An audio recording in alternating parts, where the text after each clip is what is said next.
Hello and welcome to Sex Talks with Kathleen Sawyer. I welcome you here. This is the second episode of Asking Questions, and I have a lot of them. I went through them today. I have some that are similar, so I'm going to put them together. And I just want to start out by saying I am not a sex expert, but what I am is I've spent 30 years talking with women and men and teenagers about sex and how that all works and why and when and where and how.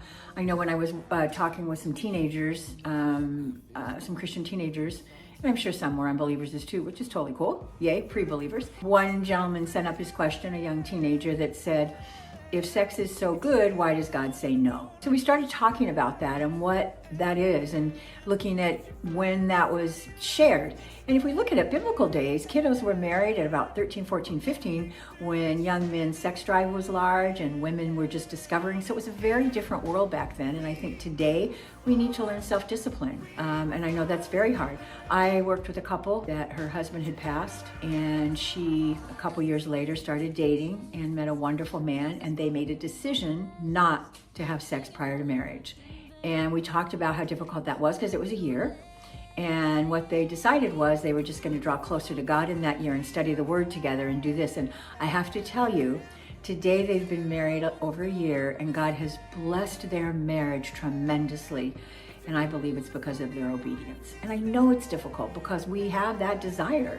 It's strong in us. And with our young guys and our young men, I think we need to be very sensitive to that because we women don't have a body part that responds to a sexual sight or something that can turn us on.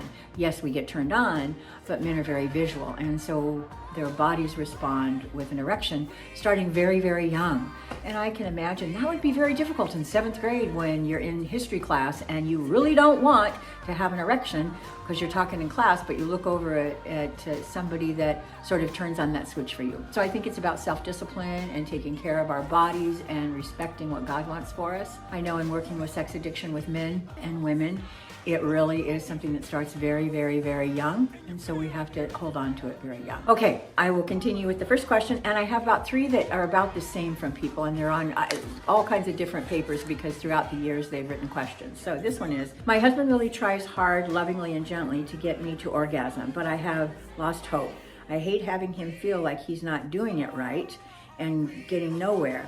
Is there hope? Any tips? Can you share any particular inspirational story of how one finally achieves it? There can be a couple things. I have a doctor that I chat with, and I had a young lady who couldn't orgasm, and when I chatted with him, the doc, I said, what could be some of the reasons? And so he really chatted about, I know this may sound weird, but he said climbing trees and falling on the limb, riding a boy's bike, falling on that, having some kind of injury to your clitoris. So those are things that need to be looked at. And I'll be darned, when I chatted with that young lady, she had had a bad accident on a boy's bike. And so in working with the doctor and working with a sex therapist that specializes in that, some good things were able to happen. So to begin to look at if it's physical, if it's mental, what could that be about? This second question goes along with it. What if I do not orgasm and my husband takes it personally, like I'm not attracted to him or I am keeping something from him? He is upset and distant after I try to talk to him about it, but he can't understand why. Those are pieces when I try to educate my guys about our bodies, our hormones, because if our hormones aren't lined up right, and if we're stressed when we go into making love, and if the foreplay wasn't connected, and if our hormones aren't connected, it's not going to happen. And so those are times I think that the communication is extremely important to say, sweetheart, my body is not lined up for that, because sometimes we can start and then we can achieve orgasm depending upon the foreplay. And so for you to let him know, it's my insides, it's not here. Here I want to make love to you, I want to connect with you. It's my body that's not responding. And that's the tough part. So to try to explain that to him, because the next question goes along with that. With a goal-oriented hubby, how do you communicate that it is okay if I don't orgasm every time and it doesn't reflect on his performance or my feelings of his effort? You've just got to be honest to say, honey, it's my hormones. They're not lined up for that right now. And oftentimes that's why we don't lubricate vaginally, because those hormones aren't in place for that to happen.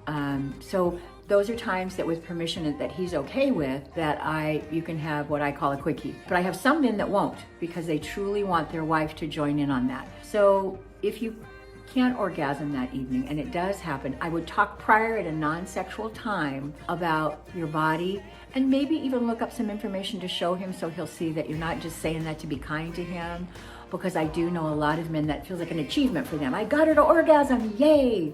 But if you're lined up and your honey has given you very good foreplay, and talk about what foreplay is. What feels good, what doesn't feel good. And we need to take time with some women. That foreplay has to last a bit. Women need to feel loved to make love. Men feel loved when made love to.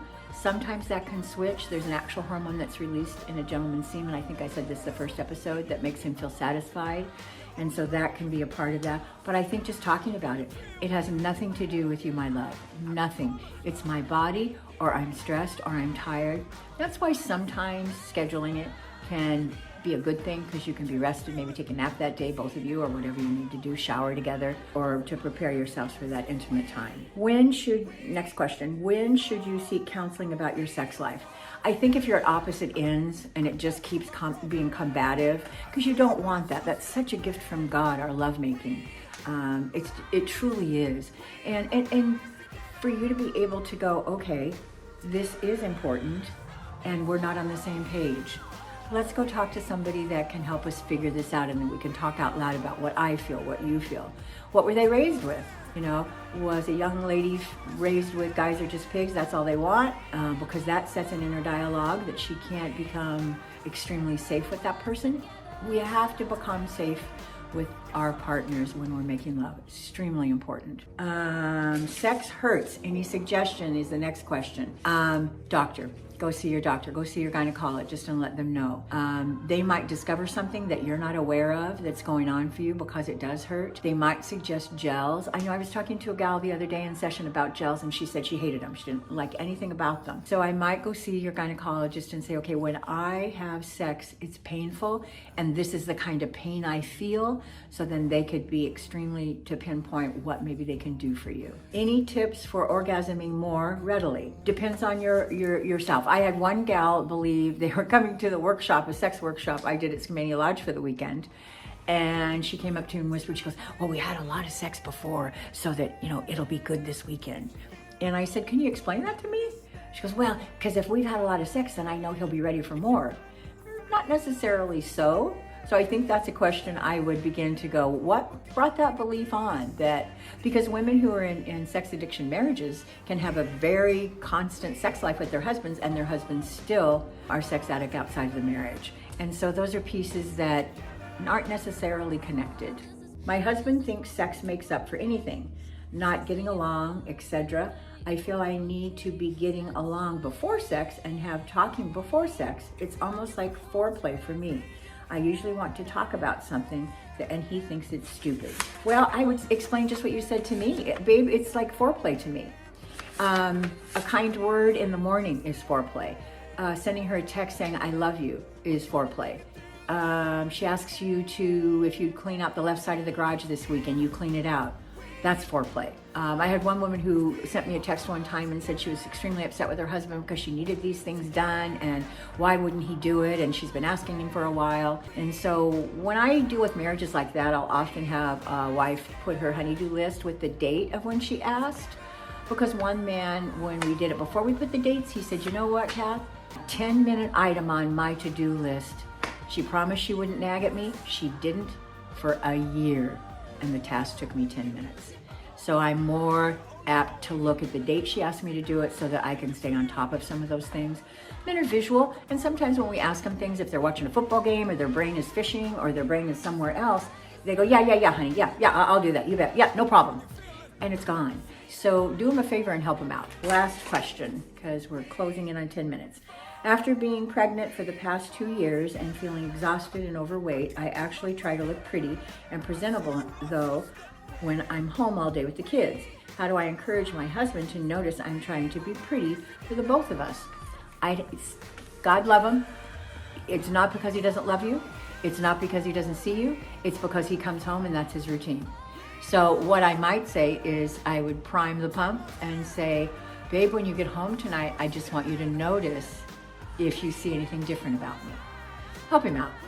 I think it takes a lot of time, and if you haven't been married a long time, that you're sort of teaching each other how to bless each other in different ways. And I think that's one of them, to just have those conversations.